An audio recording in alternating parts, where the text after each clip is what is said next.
जब हम एक्चुअल के बहुत पास हो जाते हैं तो इट इज कॉल्ड प्रिसाइज। जैसे मान लो आंसर आना चाहिए 5.9 और मेरा आंसर 5.85 आ रहा है, it means I am precise, I am near to the answer. लेकिन अगर मेरा आंसर बिल्कुल 5.9 ही आ जाए, मैं कहूंगी I am going to be accurate. लेकिन अगर मेरा आंसर 6 आ रहा हो तो ना तो मैं प्रिसाइज हूं ना ही एक्यूरेट हूं।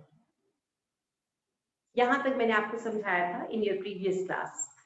क्या प्रिसीजन और एक्यूरेसी आप फिजिक्स में भी करते हो, उसमें फिजिक्स में ज्यादा अप्लाई होती है, केमिस्ट्री में उतनी एप्लीकेशंस नहीं है।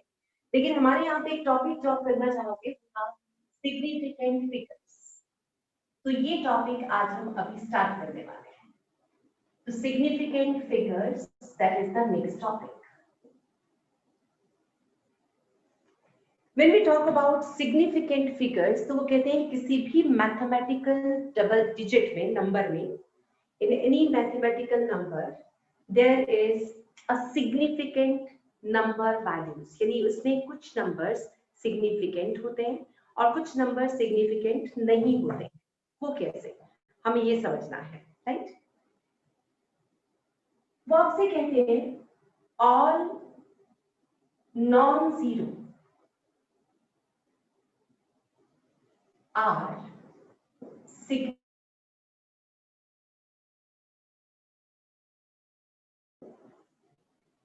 यानी एक नंबर कभी भी इनसिग्निफिकेंट नहीं होता। फॉर एग्जाम्पल, अगर मैं लिखूं 11.39 या फिर 12.346, 161.385, तो वो आपसे कहना चाह रहे हैं इसमें 4 सिग्निफिकेंट फिगर्स हैं, क्योंकि सारे नॉन जीरो।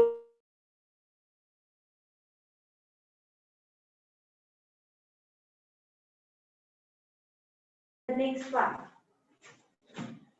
कितने सिग्निफिकेंट फिगर्स हुए? 5। उससे नेक्स्ट में 6। ठीक है। तो all non zeros are significant, यानी कोई भी टर्म अगर आप लिखते हो तो उसमें सिग्निफिकेंट फिगर्स क्या होंगे? जो नॉन जीरोस है। फिर वो कहते हैं number 2, second rule, zeros between non-zero are significant.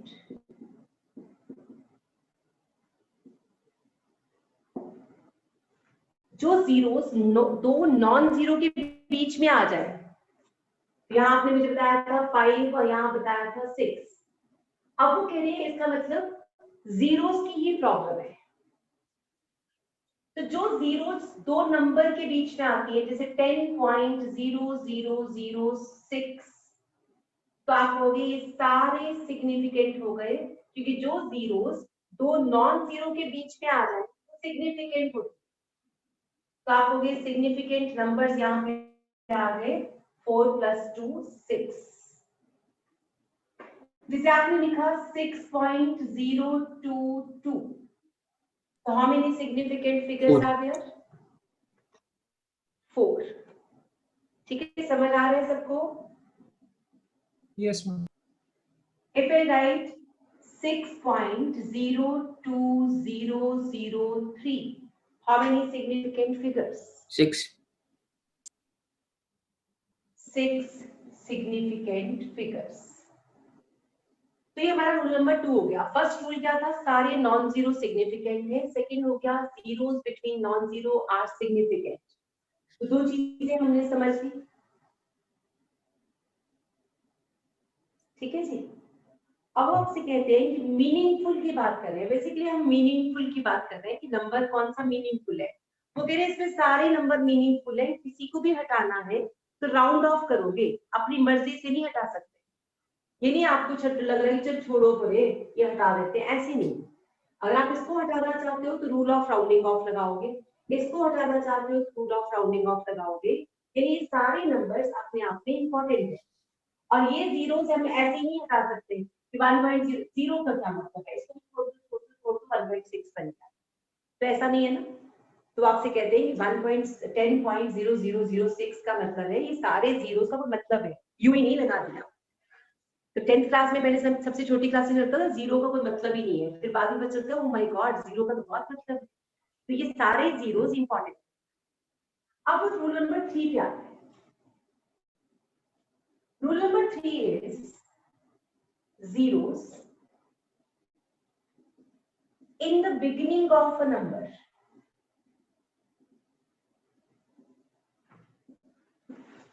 किसी भी नंबर की शुरुआत में जो जीरो लगाए जाते हैं आर नॉट सिग्निफिकेंट, उनका कोई मतलब नहीं होता। जैसे आपने लिखा 0.002, तो आपसे कह रहे हैं इन सारे जीरोस का अब कोई मतलब नहीं है, इसमें ओनली वन सिग्निफिकेंट फिगर है, राइट। यानी जो प्रीसीडिंग जीरोस होते हैं वो हमेशा नॉन सिग्निफिकेंट होते हैं। Preceding zeros are non significant, क्योंकि ये सिर्फ क्या बता रहे हैं, these are just indicating the position of decimal place। जैसे आपने लिखा 0.0003, तो वन सिग्निफिकेंट फिगर भी रहा। अगर ये 6 कर दूं तो 2 सिग्निफिकेंट फिगर्स हो जाएंगे।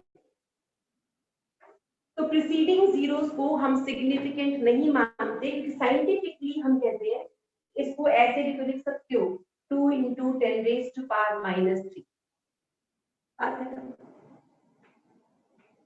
ठीक है। अब आपसे कहते हैं रूल नंबर 4। फोर्थ रूल हमारे पास है, जो जीरोस पीछे आते हैं यानी लास्ट में, जीरोस एट द एंड और the right of number, zeros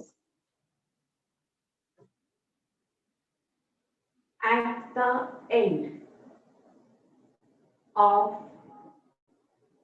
a non-number and even after decimal place, चाहे वो डेसिमल के बाद ही क्यों ना हो, are significant। It means if I write 5.000, so how many significant figures are there? 4. तो आप होगे significant figures are going to be 4। तो 5.000 में 4 significant figures, ये बात समझ आई। तो जो जीरोस पीछे आ रहे हैं वो सारे सिग्निफिकेंट है। जैसे मान लो मैंने लिखा 200.00, तो हम कहेंगे इसमें सिग्निफिकेंट फिगर्स कितने हो गए? 5. 5। तो significant figures are going to be 5। अगर हम लिखते हैं 2010.000, तो सिग्निफिकेंट फिगर्स आर 7. 7।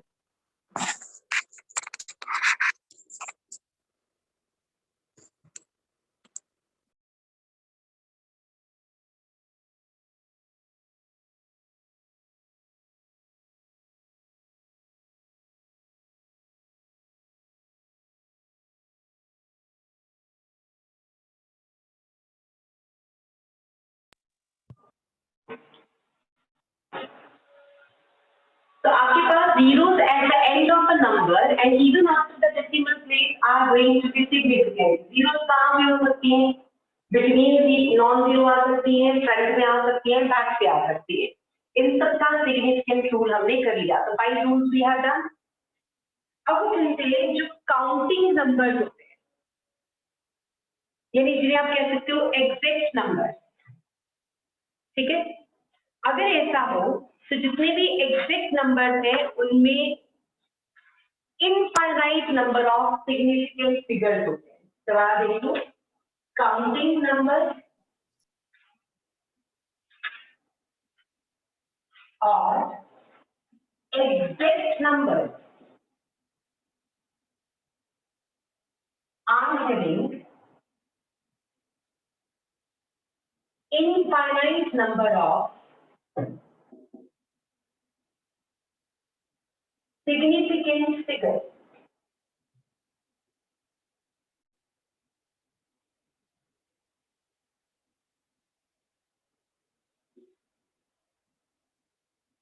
अब ये बात क्या कहना चाह रहे हैं, बताओ जरा। अगर मान लो मैंने आपसे कहा बेटा मार्केट जाओ एंड जस्ट परचेज 12 बनाना, तो आप दुकानदार से कितने बनाना खरीद के लाओगे? 12, है ना। तो आपसे कह रहे हैं जब मैंने 12 बनाना चाहा, तो 12 बनाना मतलब एक काउंटिंग नंबर है, तो क्या दुकानदार आपको 11.5 बनाना दे सकता है? तो आंसर इज नो। आपने 12 बनाना की पेमेंट की तो 12 बनाना ही मिलेंगे। क्या वो 12.2 दे देगा, थोड़ा सा तोड़ के आधा बनाना दे दे? नहीं देगा। इट मीन्स जब मैं किसी काउंटिंग से बात करती हूँ तो मुझे एग्जैक्ट 12 चाहिए।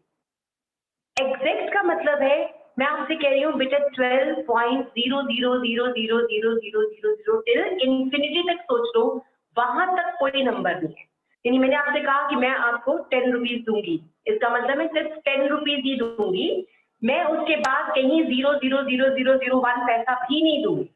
मैं एग्जैक्ट काउंटिंग का नंबर बोल रही हूँ। तो जब भी हम कोई एग्जैक्ट नंबर की बात करते हैं, जब हम काउंटिंग की बात करते हैं, 5 chocolate means exact 5 chocolate, 5 toffees means 5 toffees, तो आप एग्जैक्ट की बात करोगे उसका मतलब है उसमें सिग्निफिकेंट फिगर्स का नंबर आ जाएगा इनफाइनाइट। तो सिग्निफिकेंट नंबर या figure are going to be infinite. तो इसलिए साइंस कहती है कि एग्जैक्ट नंबर में कैलकुलेशन मत करो, क्योंकि आप ये कहना चाह रहे हो कि इनफाइनाइट तक कोई नंबर नहीं है। तो जब भी आप एग्जैक्ट लिखते हो इसका मतलब आप वाकई श्योर हो कि ये काउंटिंग डिजिट है। जैसे जब आप कहते हो 5 इलेक्ट्रॉन, इसका मतलब है वाकई 5 इलेक्ट्रॉन, इट्स नॉट 5.01 इलेक्ट्रॉन या 5.03 इलेक्ट्रॉन।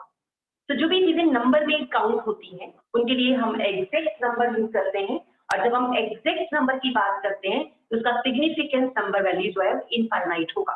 तो ये हमारे पास है, कितने रूल करा दिया मैंने? टोटल 5। डन। क्या 5 रूल्स है जिनके बेसिस पे आप क्या कहते हो सिग्निफिकेंट नंबर ढूंढ लेते हो। पहले ध्यान से इन 5 पॉइंट्स को देख लो so that we can solve the questions, और फिर हम साइंटिफिक नोटेशन सीखेंगे।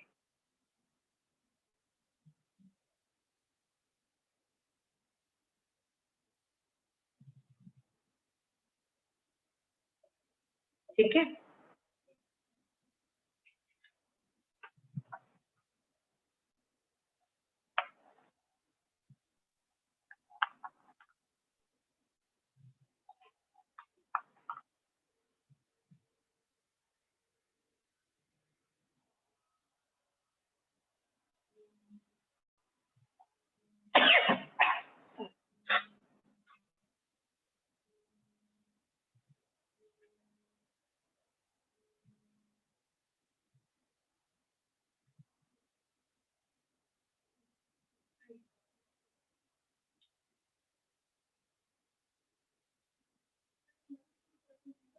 ओके, हाँ जी यश बताती हूँ। बेटे 5th पॉइंट ये कहता है कि जब भी कोई एग्जैक्ट नंबर लिखते हैं, जैसे आपने न्यूमेरिकल सॉल्व किया है ना, तो आप क्वेश्चन सॉल्व करने के बाद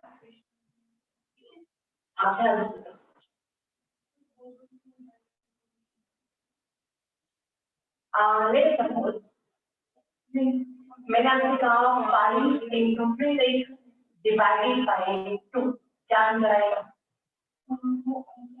चलो 15. 15.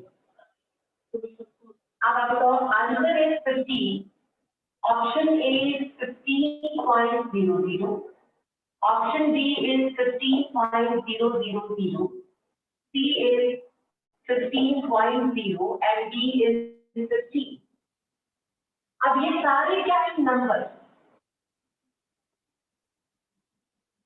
ये एग्जैक्ट 5 है, इसके पीछे कोई डेसिमल नहीं है.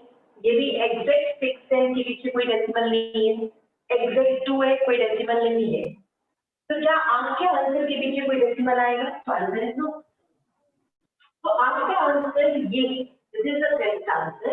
इसका मतलब इतनी कितनी सिग्निफिकेंस है, इसका मतलब क्या है? What is the meaning of it?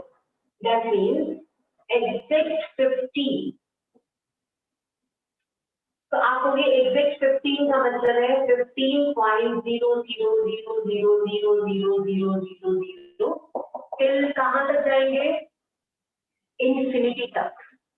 यानी मैं श्योर कर रही हूं कि ये एग्जैक्ट 15 है, इसमें किसी भी एंड तक कोई नंबर नहीं आएगा. चाहे डेसिमल में जहां मर्जी तक कैलकुलेशन करें. राइट. तो जब भी हमारा आंसर बिल्कुल एग्जैक्ट, जैसे टेबल्स करते हो 2 2 4 2 3 6, तो ये एग्जैक्ट नंबर की कैलकुलेशन होती है ना. तो वहां पे ऐसे ही कहते हैं कि 2 1 2, 2 into 1 is going to be 2. It cannot be 2.0, 2.000, 2.0001. तो एग्जैक्ट नंबर्स है. तो जब एग्जैक्ट नंबर्स हो तो आप इनफाइनाइटली सिग्निफिकेंस की बात कर रहे हो. राइट. यानी 10 तक जब भी आप कैलकुलेशन करते थे बिना डेसिमल के, तो आप एग्जैक्ट नंबर की बात करते थे और वहां पे नंबर ऑफ सिग्निफिकेंट फिगर्स कितना लिया जाएगा? इनफाइनाइट. ठीक है यश, समझ आया बेटे? यानी कि मान लो आपने 10 बॉल्स खरीदी, तो 10 बॉल्स का मतलब 10 बॉल्स ही होता है, ना 10.01 ना 10.001.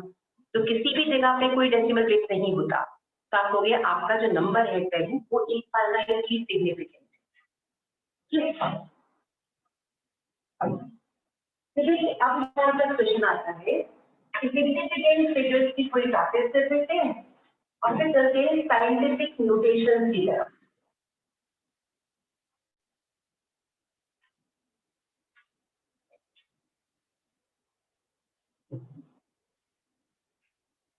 Question is how many significant figures are there? ये टॉपिक इजी सा है, बस अभी खत्म कर लेंगे इसको. लेकिन इम्पोर्टेंट है, आपको पता होना चाहिए साइंस में इन चीजों का बहुत मतलब होता है.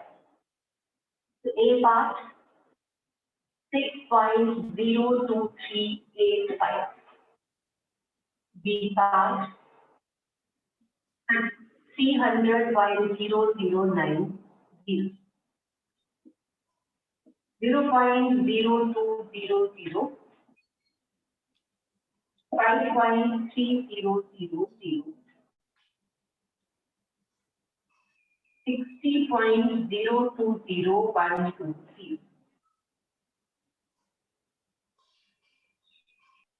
6 chocolate.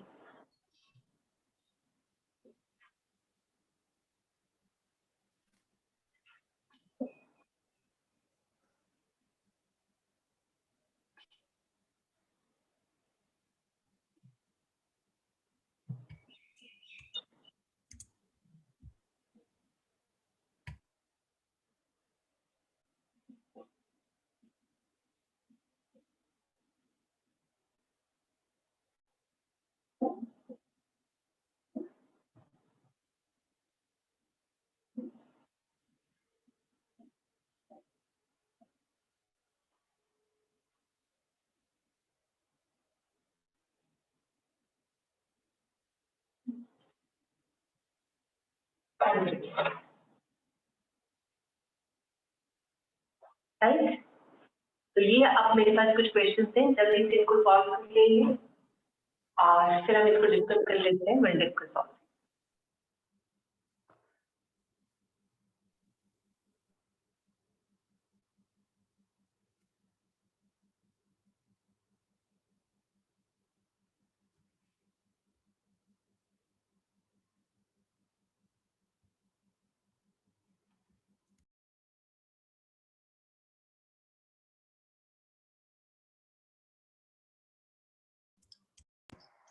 Ma'am, your screen is not visible.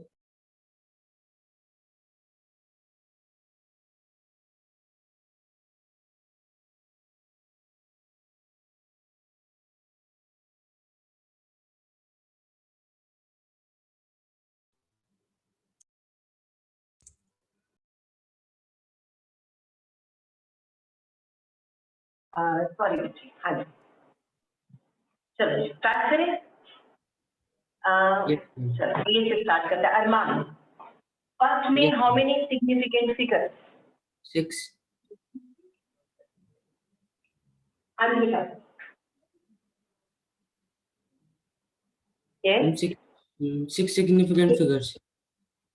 6 significant figures. तो आपका आंसर आ गया, there are 6 significant figures in this question. हाँ जी, next is Akshita. Akshita, how many significant figures in this value? Akshita, देखो बेटा कितने सिग्निफिकेंट फिगर्स हैं।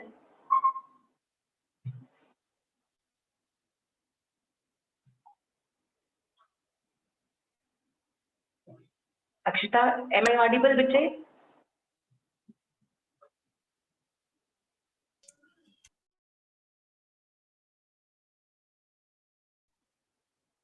Deepansh, Deepansh, how many significant figures are there?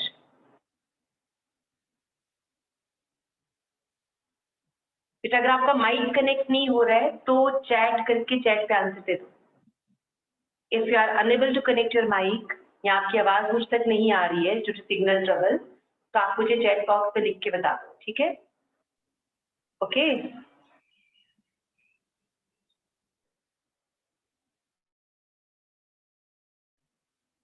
Deepansh 7 is correct answer.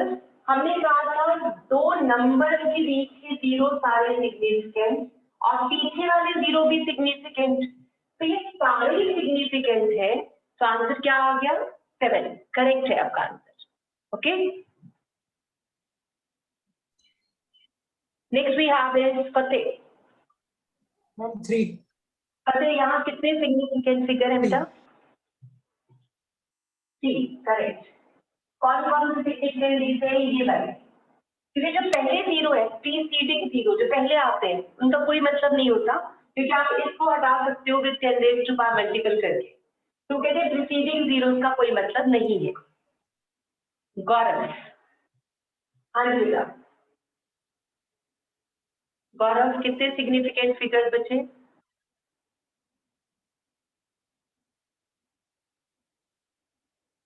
Gaurav,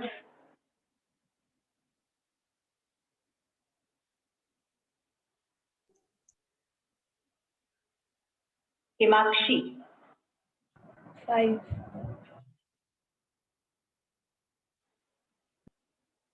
5 correct हो गया। हिमाक्षी समझ आ गया।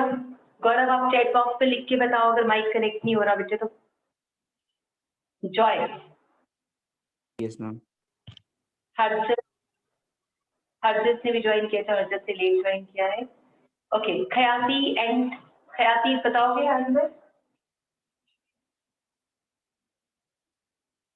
Joy आपका आंसर क्या है बच्चे? Ma'am, 8. 8 correct. 8 significant figures. खयाती, next 6 chocolate. What is the number of significant figures?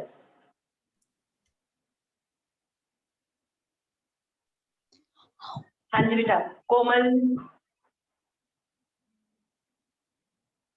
खयाती and कोमल दोनों में से जो जल्दी आंसर देगा बस उसका मैंने सुन लेना आंसर। बोलो बच्चे, what is the number of significant figures in 6 chocolates? कैसे करके बता दो अगर नहीं कनेक्ट हो रहा माइक तो। मनु शर्मा, मनु, आंसर है कौन बताएगा? Raise your hand. मेटल। हाँ बोलो। Ma'am infinity. Infinite correct. Answer is infinite number of significant figures. बेटा आपके पास जब एग्जैक्ट नंबर आ गया, जब आपने किसी चीज को काउंट किया है, तो काउंटिंग वाले डिजिट में number of significant figures is infinity. तो आप कहोगे infinity, infinite is the answer. ठीक है, समझ आया Mayank? Yes, ma'am. How many significant figures? Ma'am, 4. 4। यहाँ आ गया 4 सिग्निफिकेंट फिगर। ठीक है, यहाँ तक क्लियर है सबको? ध्यान से चेक करो बेटा, इट्स नॉट डिफिकल्ट, आपको सिर्फ समझना है एक बार रूल और आगे करते जाना है। Ramandeep,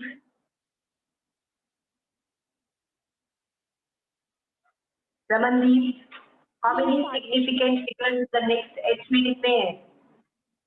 5. 5, correct. 5 significant figures. Common,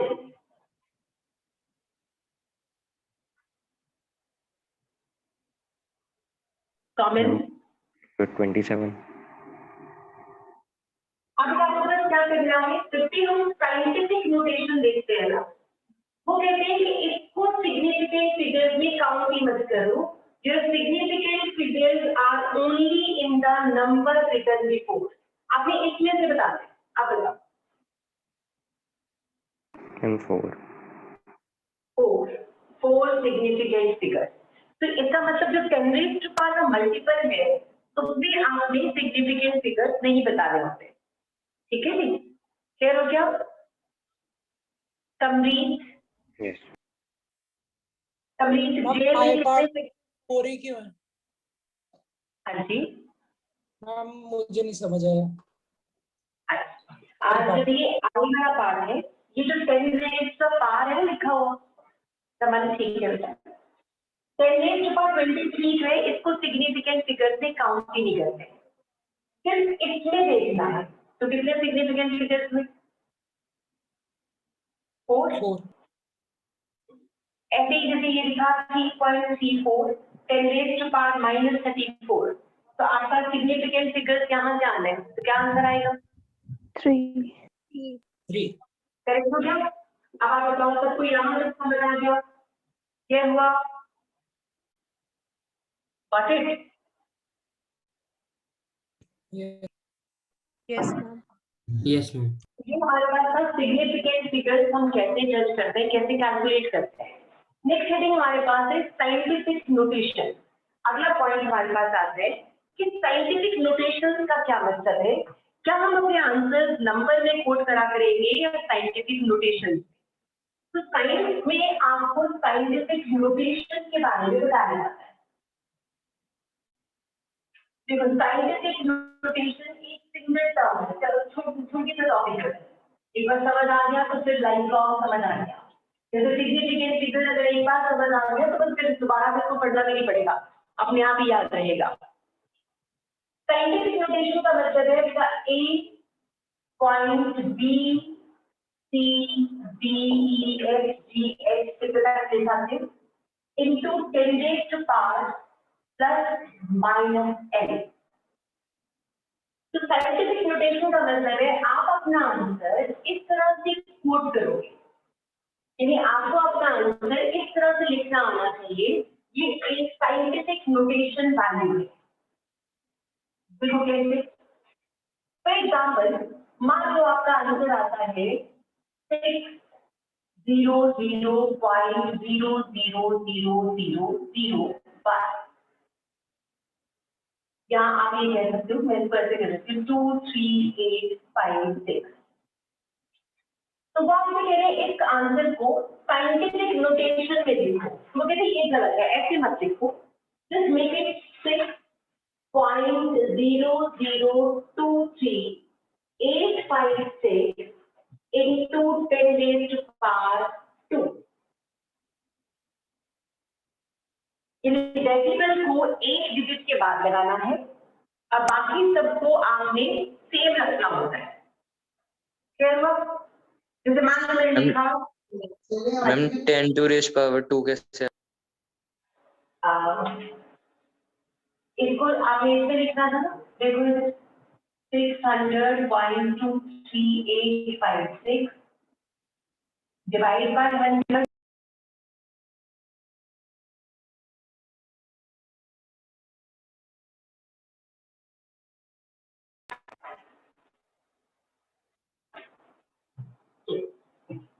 अब मुझे क्योंकि 2 डेसिमल आगे निकालने, ठीक है, तो मैंने अपने डेसिमल को इसको भी हटा दिया और डेसिमल यहाँ चला गया, तो ये 100 रह गया ना मल्टीपल में, तो क्या बन जाएगा 6.002386 into 10⁻², ये समझ आया?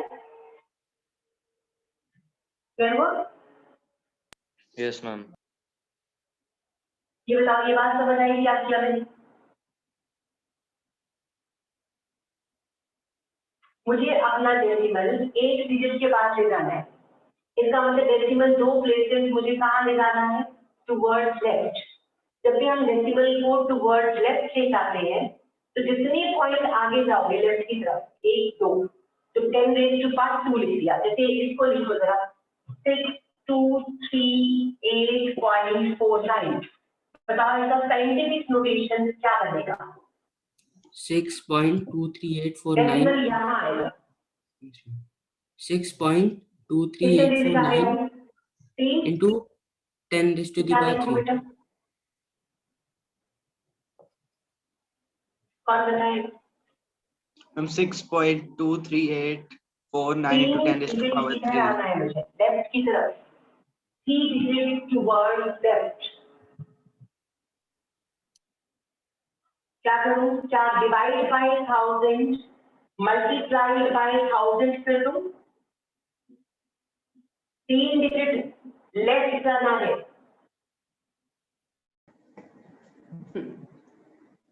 बेटा, now this is going to be, मुझे कहाँ ले जाना है? डेसिमल को जब लेफ्ट में ले जाना होता है तो इनटू क्या करते हैं, जितने पॉइंट आप लेफ्ट में जाओगे इनटू 10⁻³ क्योंकि आप 3 गए। अगर यहाँ पे 2 डेसिमल प्लेस आप लेफ्ट में गए तो इनटू 10⁻² हो गया था। तो वो आपसे कहते हैं कि ऐसा लिखना बहुत ठीक नहीं है, it's better to write this way, ये ज्यादा करेक्ट माना जाएगा, ज्यादा ठीक आंसर है, राइट वे टू अप्रोच या give answer as compare to this one. तो जब ऑब्जेक्टिव क्वेश्चंस आप देखोगे तो आपको ऐसा आंसर नहीं देंगे, वो आपको इस तरह से आंसर लिख के देंगे, फिर इसको राउंड ऑफ कर देंगे, राउंड ऑफ करके 3 डेसिमल तक या 2 डेसिमल तक ले आएंगे। तो वो अपने आंसर्स हमेशा साइंटिफिकली लिखना चाहते हैं। तो जब भी IIT, non medical, medical, NEET के एग्जाम्स में क्वेश्चंस आते हैं तो उनमें आंसर्स हमेशा इस तरह से लिखे होते हैं, ठीक है? तो आपका आंसर नीट में या कहीं भी आप लिखोगे तो आपको साइंटिफिक नोटेशन में लिखना होता है। अब मुझे सोच के बताना, if I right 555.0532, so what is the scientific notation for this number? क्या आंसर लिखना चाहिए? 5.55053 into 10⁻²। 10⁻² क्या आएगा? 2। यानी ये सारा नंबर बिल्कुल वैसे ही 2 डेसिमल आप लेफ्ट चले गए तो इनटू 10⁻² क्या कर दिया हमने? 2 कर दिया, ठीक है? तो ये करेक्ट वेज है, यानी आपको ऐसे लिखना है। तो साइंटिफिक नोटेशन में आप 1 डिजिट के बाद डेसिमल लगाते हो और बाकी सारी चीजें 10⁻² मल्टीपल में बोलते हो। फिर से देखो, अगर ये वैल्यू 1 से भी छोटी होती है, जैसे वी हैव 0.0005, यानी ये मेरा 4th एग्जांपल। अब वो कहते हैं जब 0.0005 आ जाएगा इस क्वेश्चन में, अब आप कैसे कोट करोगे? How will you quote your answer?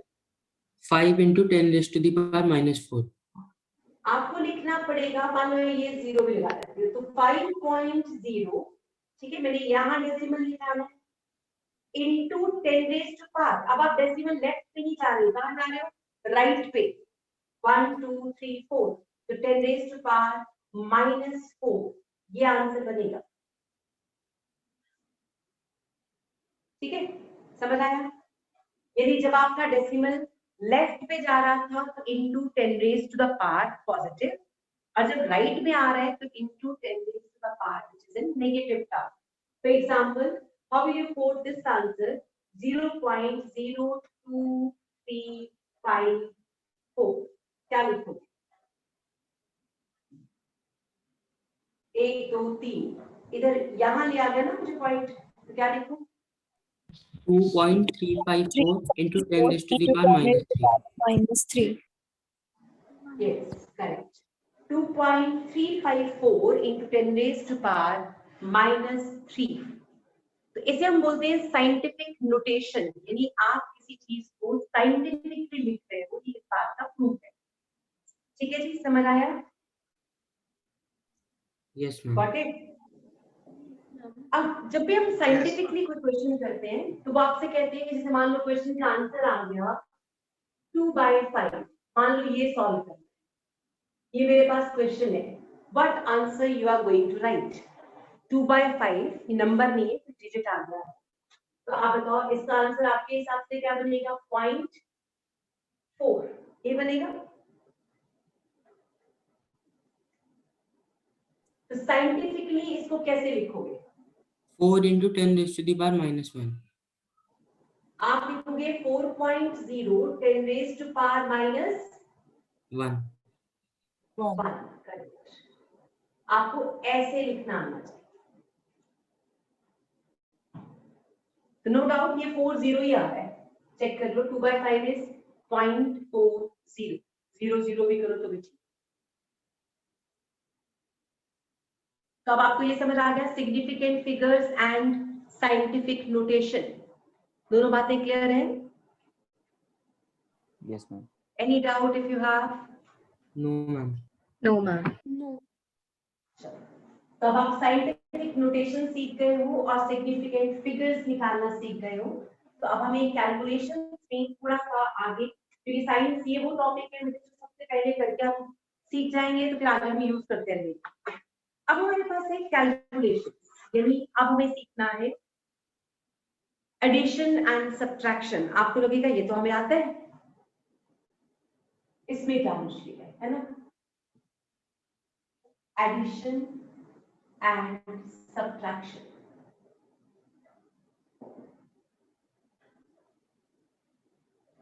जो आपको आता है वो मैथमेटिक्स है, जो अब हम सीख रहे हैं वो साइंस है। ठीक है? एडिशन एंड सब्ट्रैक्शन में मान लो 6.2 into 10 raised to power 2 plus 6.23 into 10 raised to power 3 आ जाए, तो क्या आप इनको प्लस कर सकते हो? Yes, ma'am. तो हम कहेंगे जब तक इनकी पावर्स सेम नहीं हो जाती तब तक इनको ऐड नहीं कर सकते। तो पहले क्या करना पड़ेगा? दोनों की 10 raised to power सेम लेके आनी पड़ेगी और फिर मैं इसको ऐड कर सकती हूँ, नहीं तो नहीं ऐड कर सकती। राइट? या तो मैं दोनों को 10 raised to power 2 बना दूं या फिर दोनों को 10 raised to power 3 बना दूं, देन आई कैन ऐड इट। तो एडिशन करने में मुझे दोनों को 10 raised to power 3 बनाना है मान लो, तो आप बताओ लेफ्ट पे जाऊं तो 3 हो जाएगा, राइट पे जाऊं डेसिमल के साथ 3 हो जाएगा। ये डेसिमल लेफ्ट पे ले जाऊं तो 3 बनेगा, या राइट पे ले जाऊं तो 3 मैम बनेगा। लेफ्ट। इट मींस अगर मैं इसको डेसिमल 0.62 10 raised to power 2 अब बन गया 10 raised to power 3 और 6.23 10 raised to power 3 करूंगी, तो बेटा मैं इन दोनों को ऐड कर सकती हूँ and I can coat my answer. अब इसको ऐड करो और बताओ आंसर क्या आया? 6.85 into 10 raised to the power 3. 6.85 into 10 raised to power 3। तो ये ध्यान रखना है कि अगर साइंटिफिक नोटेशंस आ जाएं तो जब तक पावर्स सेम नहीं है तब तक ऐड या सब्ट्रैक्ट नहीं कर सकते। ओके, ये बात याद रहेगी। ये बहुत बेसिक चीज है, मुझे पता है कि कुछ बच्चों को ये आती भी होंगी, लेकिन अगर किसी एक को भी कंफ्यूजन रह गया तो मेरी क्लास की आउटपुट कम हो जाएगी। आई विश कि जितने बच्चे मेरे पास हैं सबके सब अच्छा रिजल्ट दें और they can do something wonderful. यानी हर बच्चे के पास एक पोटेंशियल होता है, पॉइंट ये है कि हम उसके पोटेंशियल को कितना बाहर निकाल पाए। तो आपने हर बच्चे ने हर चीज धीरे धीरे सीखते जाना है और प्रैक्टिस से सब कोई एक्सेल कर सकते हैं। यानी आप सबके लिए कॉलेजेस हैं और आप सबके लिए हमारे पास सीट है, सिर्फ आपको मेहनत करनी आनी चाहिए, है ना। अब मैंने इसको माइनस प्लस तो मैंने कर दिया, रूल इज सेम। वो कहते हैं अगर मान लो माइनस करना होता तो भी तो आपको ऐसा ही करना था। अगर ये सब्ट्रैक्ट करने को कहते तो भी आपको दोनों को पहले इक्वल करना था, किसमें, पावर्स की टर्म। तो मैंने इसको कर दिया 0.62 10 raised to power 3 minus 6.23 10 raised to power 3. What should be my answer? Can we solve?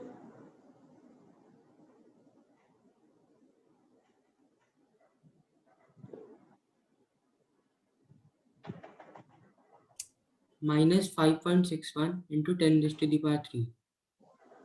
Minus 5.61. 5.61 10 raised to power 3.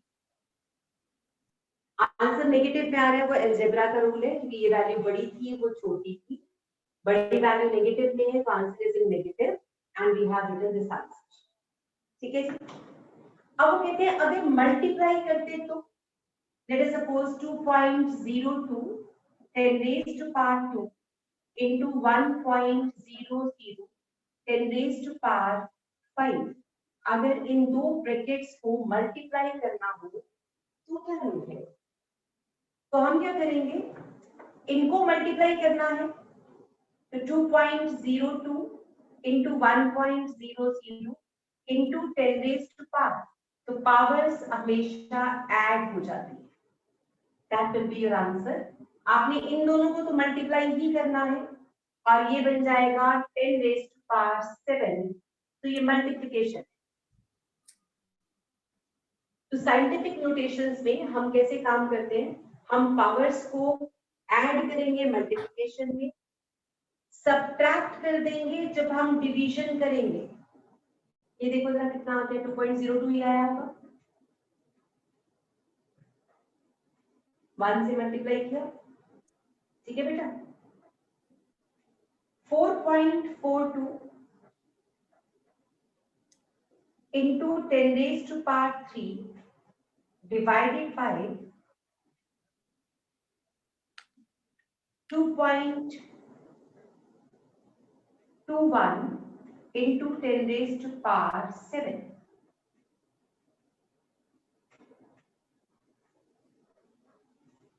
तो जब आप मल्टीप्लाई करोगे तो पावर्स ऐड हो जाएंगी और जब हम डिवाइड करते हैं तो पावर्स क्या हो जाती है, सब्ट्रैक्ट हो जाती है। And 2 into 10 raised to the power minus 4. 2 point No, only 2 into 10 raised to the power minus 4. minus 4. 2 है, 3 minus 7 minus 4. Minus 4. minus 4, correct। 2.20 10 raised to power minus 7। तो साइंटिफिक नोटेशंस में हमें क्या करना है, ये बात समझ आ गई? हम 2.20 क्यों आया?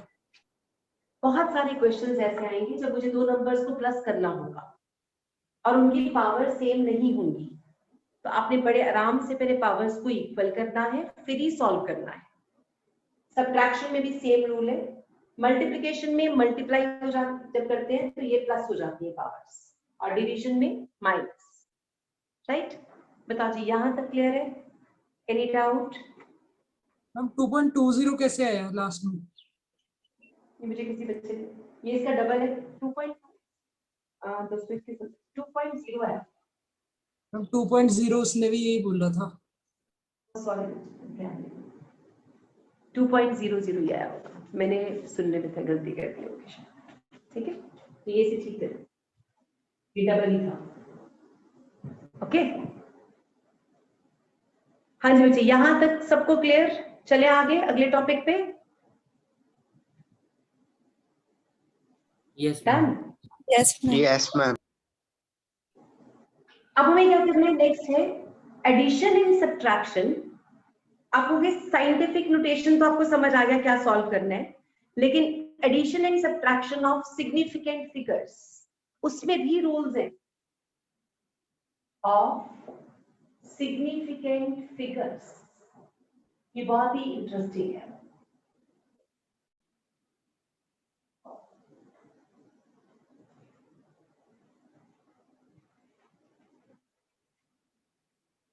ये पावर्स को सॉल्व करना तो आसान था, सिग्निफिकेंट फिगर्स को भी सॉल्व करना आना चाहिए। तो वो कहते हैं, मान लेते हैं ध्यान से 6.022 माइनस 3.011 या 1, और एक मैंने दिया 6.02543, इसमें प्लस कर देते हैं 1.023।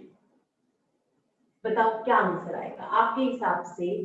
जितना मैथमेटिक्स आपको आता है उस हिसाब से व्हाट इज द आंसर? 3.012.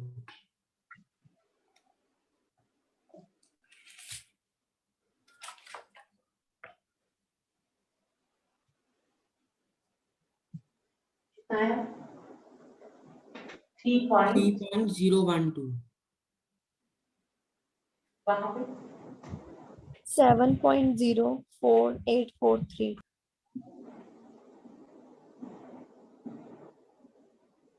यहां तक मैथ्स है, ये मैथमेटिक्स है, ठीक है। अब वो कहते हैं साइंटिफिकली देखा जाए इन दोनों में से कौन कम एक्यूरेट है, which one is less precise? 3.01. 3.01, क्योंकि 2 ही डेसिमल तक कैलकुलेशन कर रहा है और ये 3 डेसिमल तक कैलकुलेशन कर रहा है। जो 3 डेसिमल तक कैलकुलेशन कर रहा है उसका एफर्ट ज्यादा है और इसका एफर्ट कम, यानी ये लेस करेक्ट है और दिस इज मोर करेक्ट है। तो जब आप किसी करेक्ट में लेस करेक्ट ऐड करोगे तो आपका आंसर लेस करेक्ट ही डिसाइड करेगा, ठीक है। यानी आपको ये कह रहे हैं एक बहुत अच्छे से काम कर रहा है और एक थोड़ा सा खराब काम कर रहा है, तो जो आउटपुट आएगी उसको हम जो लेस करेक्ट कर रहा है उसके बेसिस पे असाइन करेंगे, क्योंकि दोनों मिलके काम कर रहे हैं। तो उसमें एक गलत वाला एलिमेंट या कम ठीक वाला एलिमेंट डल गया है, इट इज इम्प्योरिटी हियर। तो आपको इसके हिसाब से आंसर कोड करना है, यानी your answer must be up to 2 decimal places. तो एडिशन और सब्ट्रैक्शन में we must report our answer in minimum number of decimal place, like decimal places written in the numbers. जैसे यहाँ पे मिनिमम डेसिमल प्लेसेस 3 है, तो मुझे इसका आंसर 3 डेसिमल प्लेसेस तक ही कोड करना है, इसके बाद वालों को तो राउंड ऑफ करना पड़ेगा। ऐसे मुझे यहाँ तक रखना है, इसको राउंड ऑफ कर देना है। ये बात समझ आई? तो इसका आंसर मैं लिखूंगी, जब मैं कहूंगी साइंटिफिकली मेरा आंसर क्या है, तो कहते हैं योर आंसर इज 3.01। ये 2 जो है राउंड ऑफ कर दिया मैंने, और 2 क्या है लेस देन 5, वैसे ही खत्म हो जाएगा। और इसका आंसर मेरे पास आएगा, करेक्ट आंसर 7.048 05. राउंड ऑफ करना पड़ा, ये भी राउंड ऑफ करना। ये समझ आया? 7.05. हाँ नहीं बेटे 3 तक ले जाना है ना, 1 2 3 डेसिमल प्लेसेस तक। Okay. यहाँ minimum number of decimal places are 3, therefore answer must be up to 3 decimal places. ठीक है, तो यहाँ पे मेरा आंसर क्या है, क्योंकि मिनिमम 2 डेसिमल प्लेसेस, तो answer must be up to 2 decimal places. तो मिनिमम 2 डेसिमल प्लेसेस, तो answer up to 2 decimal places. इसलिए आपको राउंडिंग ऑफ समझना जरूरी है. जैसे मान लो ये क्वेश्चन आ जाए 6 या आप कह सकते हो 16.49 प्लस 3.1 प्लस 4.625, तो आप इसका आंसर जो है कितने डेसिमल तक पुट करोगे? 1 decimal place. 1 decimal. इसमें your answer must be up to 1 decimal place, क्योंकि minimum number of decimal places क्या है? 1. समझ आया? चलो जल्दी से इसे सॉल्व करो, फिर आंसर बताओ.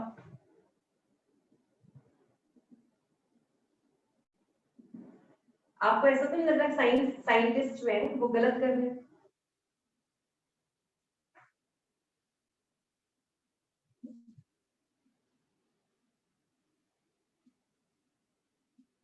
मैम 24.2. मेरे पास आंसर आ रहा है 24.2. चेक कर लो. बाकी सबका भी सेम आ रहा है? Yes, ma'am. हाँ जी. कितना आ रहा था वैसे? Yes, ma'am.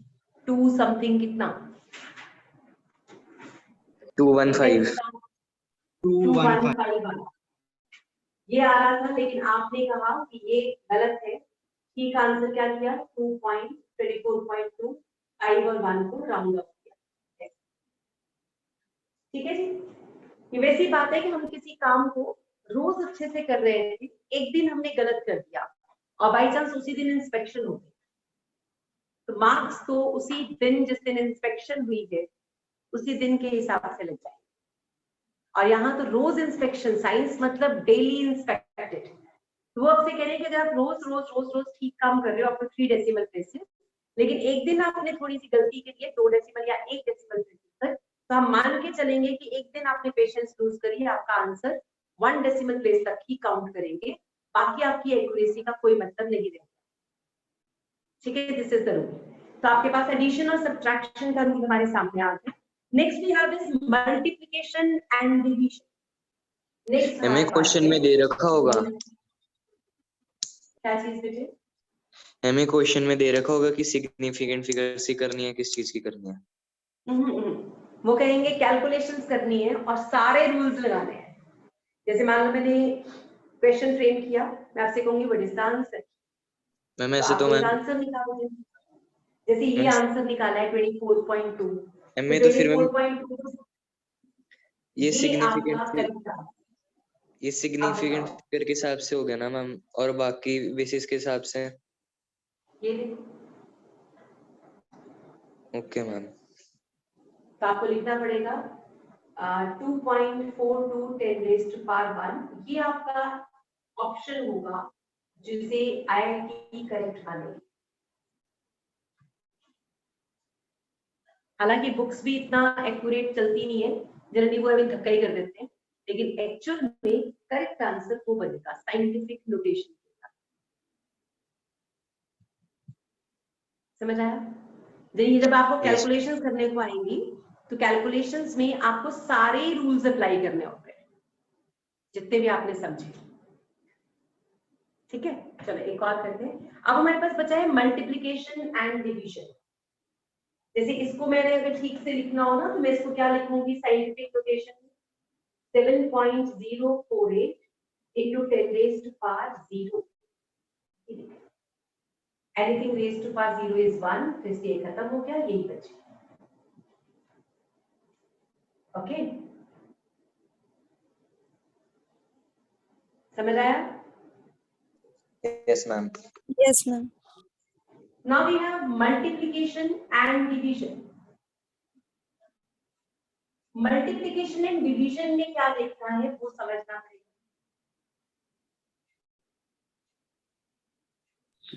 Multiplication and division में जिन दो नंबर्स को आप मल्टीप्लाई करते हो या डिवाइड करोगे उनमें हमें minimum number of significant figures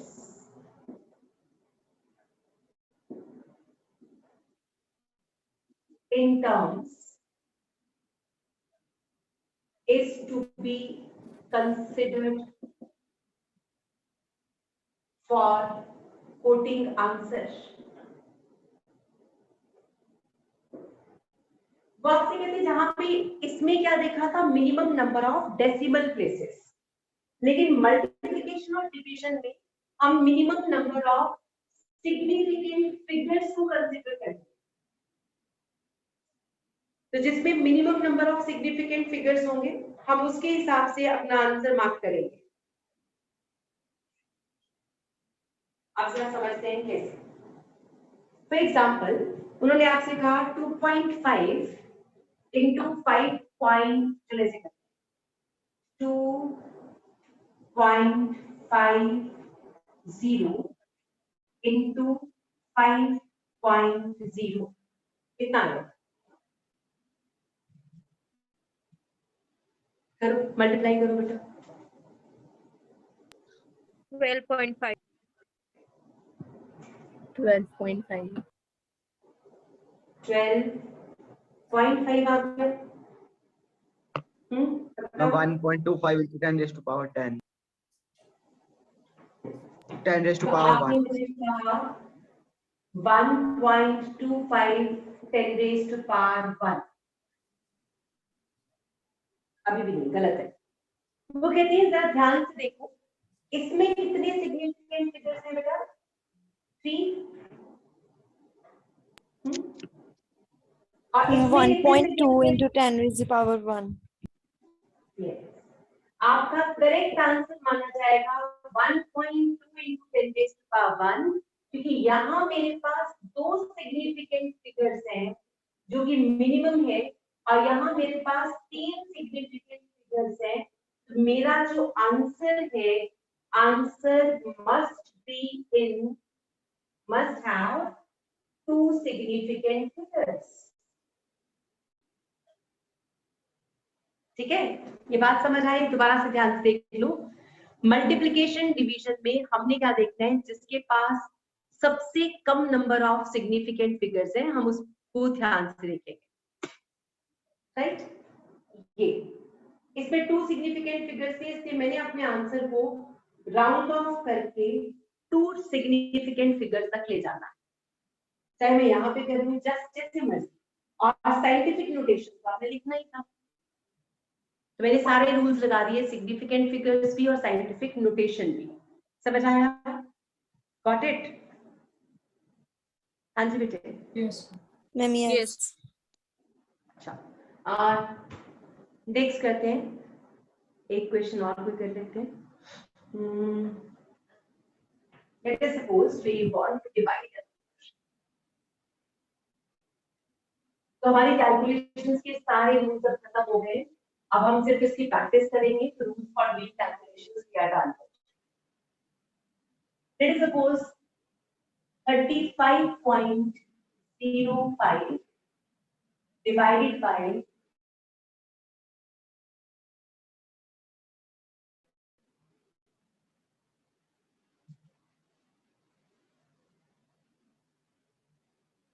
चलो मैं इजीली कर देती हूँ, ये 7।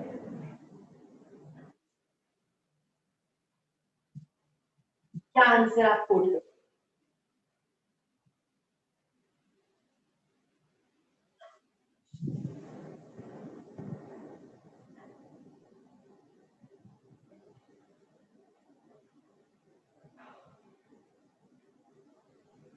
Ma'am, 5.0 into 10 raised to power 0. Yes, correct. It is going to be 5.01। ये आ रहा है, लेकिन यहाँ 2 सिग्निफिकेंट फिगर्स है, इसलिए मुझे इसका आंसर लिखना पड़ेगा 5.0। और अगर मुझे साइंटिफिक नोटेशन में लिखना होता तो साइंटिफिक नोटेशन इसकी बन जाती there is 5.0 10 raised to power 1 0 10 raised to power 0 ये आपका आंसर। यहाँ पे भी रुक सकते हैं, यहाँ पे भी, वैसे ये बेस्ट है, करेक्ट। ठीक है, तो ये आपके पास वो केमिस्ट्री में सबसे पहले सिखाते हैं कि साइंस पढ़ने चले हो तो साइंस के कुछ बेसिक रूल समझ लो। जब भी आप न्यूमेरिकल करोगे तो आपको अपना आंसर अगर बिल्कुल ठीक से ढूंढना है, एग्जैक्ट आंसर कोड करना है, you must remember few rules. ठीक है जी, आप बताओ, सबने एनसीईआरटीज ले ली? सब लोगों ने? All of you have purchased NCERTs? Yes, Yes. me, ma'am. Okay, done, that's good. NCERT part 1 वो आप सबके पास होना चाहिए, वो हमें खरीदना ही पड़ेगा। चाहे आप कोई पुराना भी ले सकते हो, किसी फ्रेंड का, किसी सीनियर का, किसी सिस्टर ब्रदर का, क्योंकि there is no change in NCERT from last 5 years. तो अब आपके पास एनसीईआरटी में जो क्वेश्चंस आप कर पाओगे दोस्त, ठीक है, अब हमें क्योंकि एनसीईआरटी हिलानी पड़ेगी, थोड़ी सी देखेंगे तो ही समझ आएगी एनसीईआरटी क्या होती है। +1 के एनसीईआरटी में हम क्वेश्चंस को जब सॉल्व करेंगे तो we can solve, write down the question numbers. It is going to be question number 1.18, exercise question number 1.18, 19 and 20, 18, 19 and 20. These 3 questions you can attempt. सारे calculations वाले questions हैं जो आप easily कर सकते हो, यानी ऐसे questions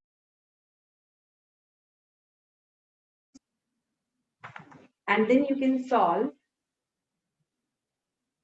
question number 1.31. कौन सा कहा? 18, 19, 20 और उसके बाद 31। मैं लिख देती हूँ, ये आपके इसके क्वेश्चंस हैं जो अभी मैंने टॉपिक करा। Exercise NCERT 1.18, 19, 20 and 31। तो ये आपका इस टॉपिक का होमवर्क है। अब कितनी बार बेटा ऐसा हुआ नीट में एक बहुत ही सिंपल सिग्निफिकेंट फिगर्स का क्वेश्चन आया, अभी बच्चों ने सोचा ये कौन सा आने वाला टॉपिक है, बस गलत करके आ। मेंस में, नीट में इतने सिंपल के बाद क्वेश्चन आ जाते हैं, लेकिन वो क्वेश्चन आते हैं उसी को होते हैं जिससे सिंपल पढ़ा होता है। तो ये चाहे सिंपल रूल्स है, लेकिन you have to practise the significant figure, scientific notations, how to add the significant figures, how to add in terms of scientific notations and so on. This is important. Now next topic we are going to move on. अब हम अगले topic पे move करते हैं। हमारे पास कुछ multiples होते हैं। Do you remember multiples? सुना है कभी? Yes, ma'am. Yes. तो हमारे पास जब हम मल्टीपल 10 रेज़ टू पावर की बात करते हैं तो हम डेसी, मिली, मेगा, माइक्रो ये सब यूज करते हैं। तो साइंस में हमें वो टर्मिनोलॉजी बहुत ज्यादा कॉमनली यूज करनी पड़ती है, तो हम कहते हैं some multiples are there. The next topic we have is multiples in terms of 10 raised to the power plus or minus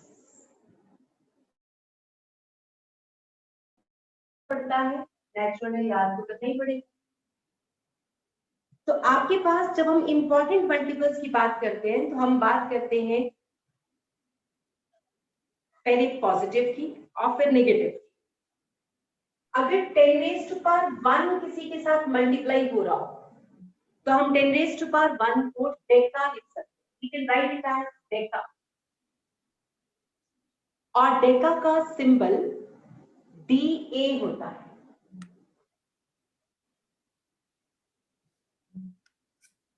अगर 10 रेज़ टू पावर 2 आ जाए,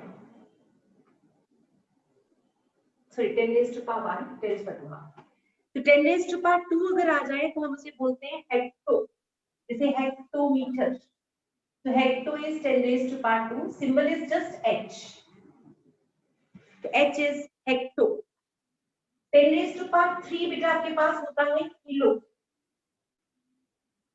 और किलो आपको सबको याद है, और किलो को लिखते हैं कैपिटल से तो, लेकिन symbol of kilo is small k। Then you have 10 raised to power 6. It is called mega, capital M। Mega के बाद आता है 10 raised to power 9। आजकल आप सबने सुना है गीगाबाइट्स, तो this is giga, capital G।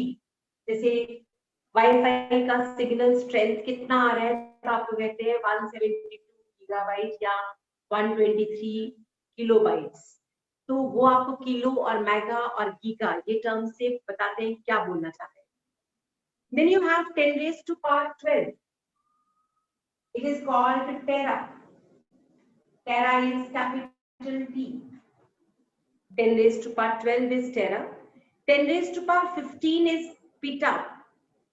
आप कहते हो 10 raised to power 15. It is PETA. PETA बोल सकते हो, P से इसको रिप्रेजेंट कर देते हैं। तो यहां तक की टर्मिनोलॉजी, ये नंबर्स आपके लिए इंपॉर्टेंट है, लेकिन ये फिजिक्स में ज्यादा यूज होते हैं, केमिस्ट्री में कम। रीजन इज केमिस्ट्री इतनी छोटी छोटी चीज है, यानी हर चीज एटम से बना, एटम बहुत ही छोटा है, तो ये सारी values 10 raised to power minus में बन जाती है। तो प्लस में क्या था, deca, hecto, kilo, mega, giga, tera, peta. देख लो, deca, hecto, kilo, mega, giga, tera, peta. अब वो कहते हैं कि अगर माइनस में आएगा तो ये 10 raised to power -1 बन जाएगा, यहाँ पे 10 raised to power -2 बन जाएगा, ये 10 raised to power -3 हो जाएगा, -6 बन जाएगा, -9, -12, और यहाँ पे एक -10 ऐड कर दो, ये भी वहां पे होता है -12 और फिर -15। तो नेगेटिव टर्म्स या नेगेटिव पावर्स जो हैं वो केमिस्ट्री में ज्यादा देखने को मिलती है, तो हम कहेंगे इन नेगेटिव टर्म्स को हम क्या बोलते हैं, बताओ, कुछ तो आपको आती है। First deci, deci, correct. Second centi, centi, next milli, milli, next micro, micro. जब आप कहते हैं ना माइक्रोस्कोप, इसका मतलब जिसका साइज 10 raised to power -6 में होगा वो दिखेगा, तो माइक्रो का सिंबल होता है म्यू, इसको बोलते हैं नैनो, म्यू। ये बन गया नैनो, नैनो टेक्नोलॉजी, सिंबल है स्मॉल n। -10 को हम बोलते हैं एंगस्ट्रॉम, और इसका सिंबल A0 होता है, इट इज A0। -12 को बोलते हैं पिको, स्मॉल p, और -15 को बोलते हैं फर्मी और small f। It is called fermi metre, तो आप कहते हो 10 raised to power -15 मीटर्स। तो ये हमारे पास कॉमन मल्टीपल्स हैं जिनके टर्म्स में हम आंसर्स डिसाइड करते हैं। फॉर एग्जांपल मैं अगर आपसे बोलूं कि radius of an atom is 5.3 angstrom, इसका मतलब क्या हुआ, 5.3 into 10 raised to power -10 metres. Radius किस में मेजर करते हैं, मीटर्स में, तो मैंने कह दिया एंगस्ट्रॉम है, क्योंकि सपोज मैंने कहा this distance is 1 pm, मतलब 1 पिकोमीटर। 1 पिकोमीटर मतलब कितने metre, 10 raised to the power -12। 12 meters, ऐसे। क्लियर हुआ? तो माइक्रो, नैनो, पेटा, सेंटी, ये सब टर्मिनोलॉजीज हम कैलकुलेशंस में यूज कर सकते हैं, आंसर्स में कोट कर सकते हैं। तो आपको न्यूमेरिकल्स में कई बार इसी तरह से जैसे कह देते हैं आंसर इज इन पिकोमीटर, तो इसका मतलब आपने अगर मीटर में निकाला है और आंसर तो पिकोमीटर में आ रहा है, तो आपको मीटर से पिकोमीटर बनाने में तो आने चाहिए, है ना। तो अब आपको छोटी क्लासेस में यूनिट कन्वर्जन सिखाया जाता था कि सेंटी से मिली कैसे बनाते हैं, मिली से किलो कैसे बनाते हैं। सेम टर्म्स आप यहाँ पे भी सीखोगे। तो आप इस बेसिस पे जो क्वेश्चन सॉल्व कर सकते हो, that is going to B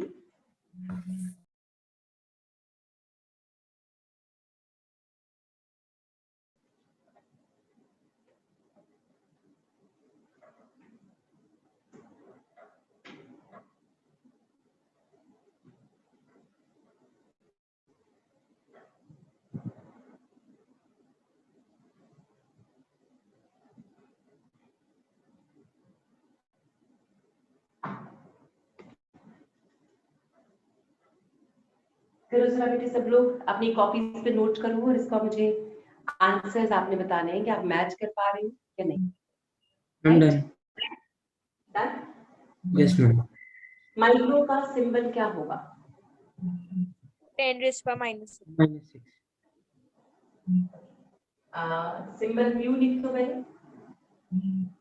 और ये आपने मैच किया, ठीक है जी। आगे देखा, DA 10 raised to symbol. power 1. Small D या कैपिटल डी या डीई या डीए, क्या? DA. DA. DA, small DA. देखा, किससे मैच करेंगे? अगर मैं इसको 1 लिख देती, दिस इज 2,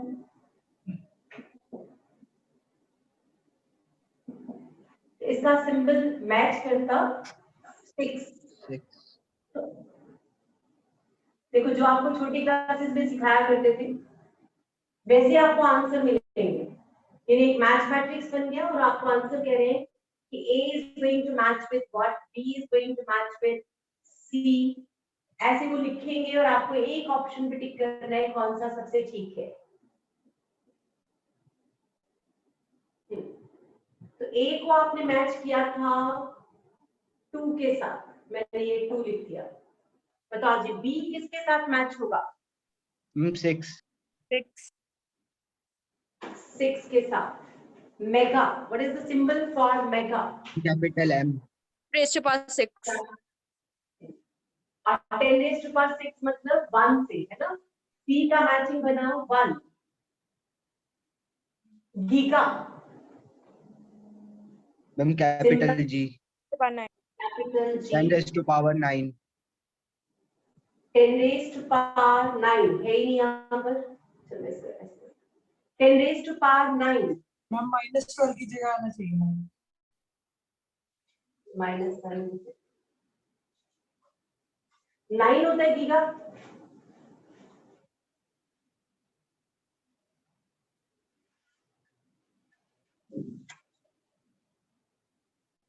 ठीक है, तो आपके पास हम 7 से मैच कर लेते हैं यहाँ पर। तो ये आपके पास गीगा में लिखा G, it is 10 raised to power 9, 7 से मैच कर गया, यानी D is going to match with 7। फिर आगे femto, F. F, 10 raised to power -15. वो तो फर्मी होता है। -12. 10 raised to the power -12. वो तो पीको होता है।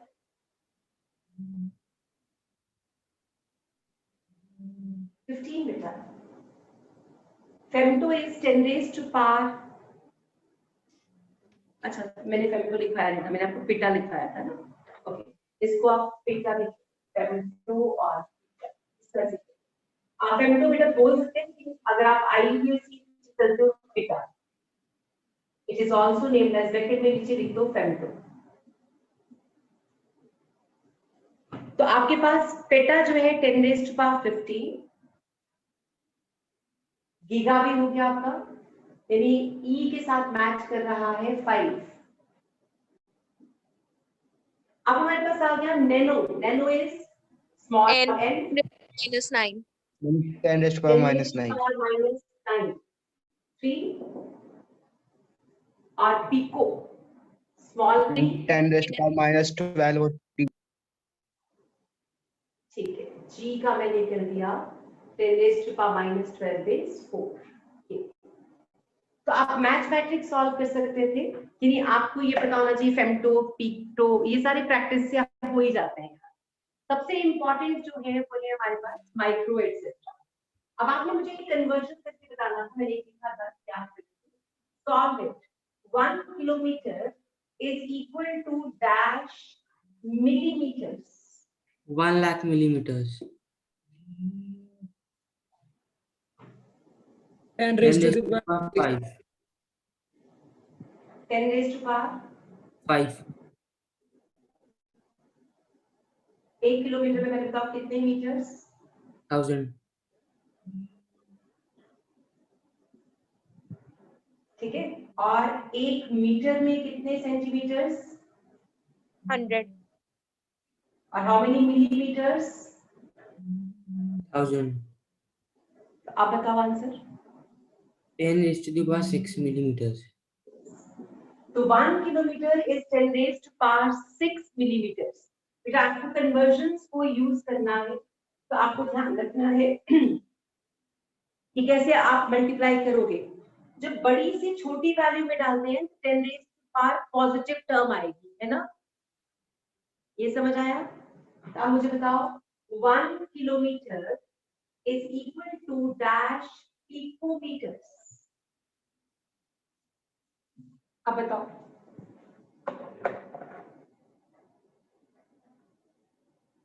पहले मीटर्स में जाएंगे और फिर पिकोमीटर्स में.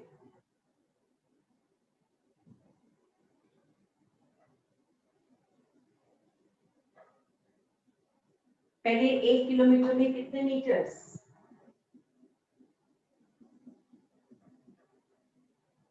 और 1 मीटर्स में कितने picometre. 10 raised to power 12 picometre.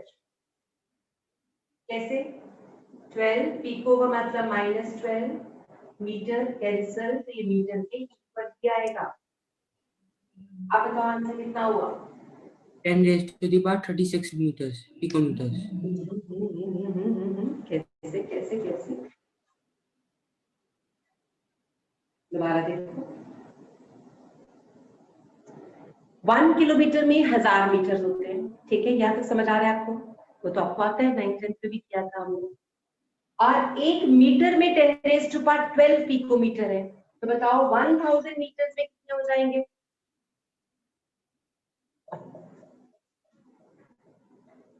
1000 into 10 raised to power 12.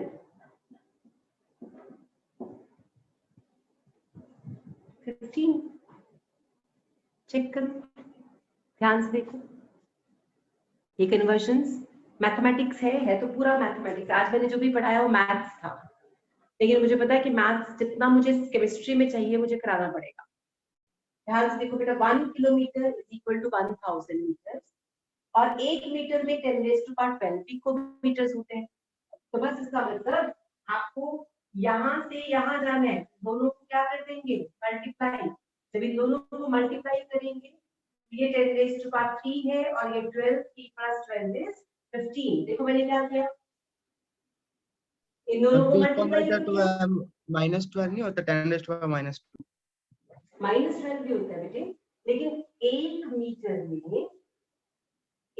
Metre में कितने पिकोमीटर्स होंगे, ज्यादा कि कम. 1 picometre is 10 raised to power -12 metre.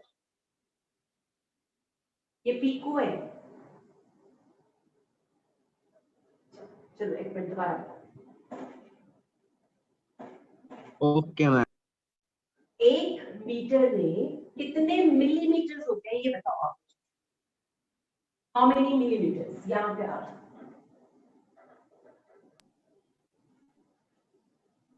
1000.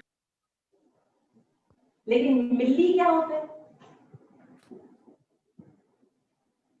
What is milli. 10 raised to power -3.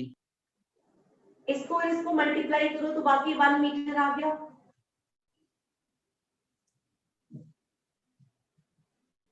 है ना? Yes ma'am. इसका मतलब राइट हैंड साइड और लेफ्ट हैंड साइड पे अलग तो हो ही नहीं सकता ना, सेम ही तो रहना चाहिए। लिखने का स्टाइल बदल सकता है, नंबर नहीं बदल सकता। मैथमेटिक्स कहता है कि आप कैलकुलेशंस को किसी भी तरह से करो, आप लिखने का स्टाइल चेंज कर सकते हो, डिजिट्स को नहीं बदल पाओगे। तो जब हम छोटी वैल्यूज की तरफ जाते हैं तो मल्टीप्लाई करते जाते हैं उनके वैल्यूज को। तो मैंने आपसे कहा 1 kilometre is equal to 10 raised to power 15 picometre ज्यादा हो जाएंगे। कैसे? मैंने आपसे कहा था 1 kilometre is equal to 1000 metre and 1 metre is equal to, आपने कहा 10 raised to power 12 पिकोमीटर। क्यों? ये मैंने आपको करके दिखाया था बेटे। 12 माइनस 12 मीटर, पिको इसी को तो कहा था। जब ये कट जाएगा तो ये 1 मीटर आ जाएगा। इसलिए मुझे 10 raised to power 12 और 3 को प्लस करना पड़ा और ये करना पड़ा 15 पिकोमीटर। 1 किलोमीटर में बहुत ज्यादा पिकोमीटर होते हैं, बहुत सारे पिकोमीटर। ओके, छोटे से Okay, बड़े ma'am. में जाऊंगा तो बड़े से छोटी डिजिट की तरफ जाएंगे तो 10 raised to power ये पॉजिटिव ही होगा। और अगर छोटे से बड़े में जाते उल्टा मिलीमीटर से किलोमीटर तो ये -6 हो जाता।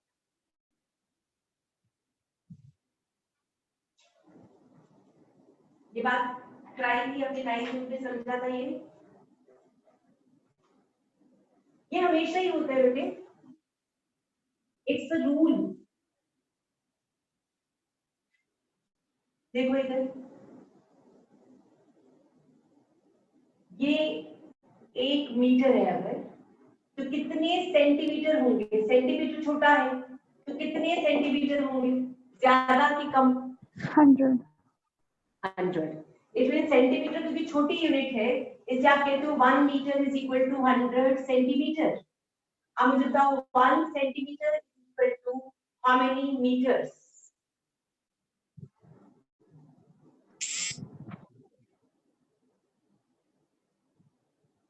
ये बात समझ आई? यस और नो? yes ma'am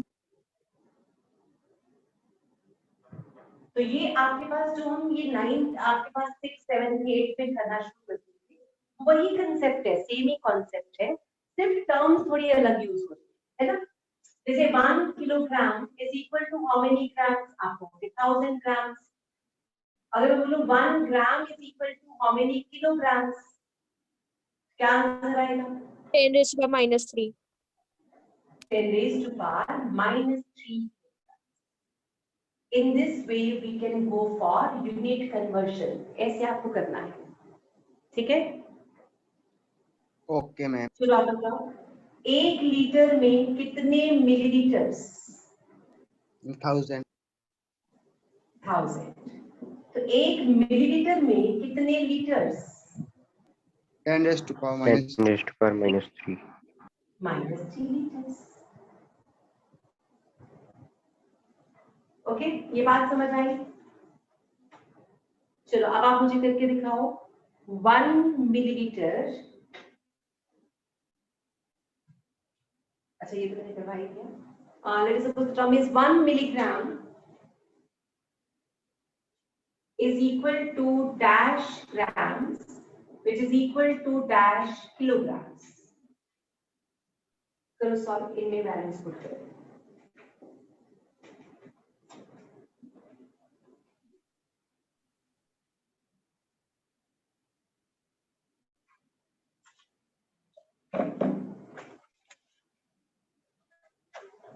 यहाँ आके फंस जाते हैं ना सब, थोड़ा थोड़ा सा।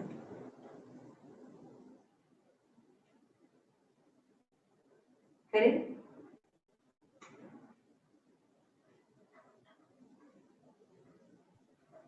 1 milligram is equal to 10 raised to power -3 gram.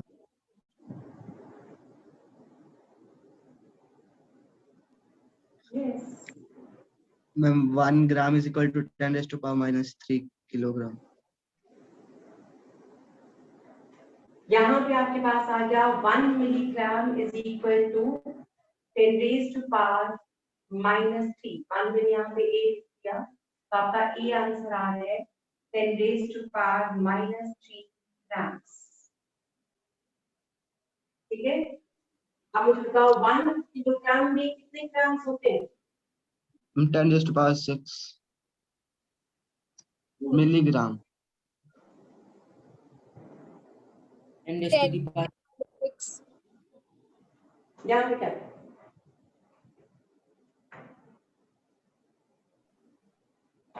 -6 कर दो।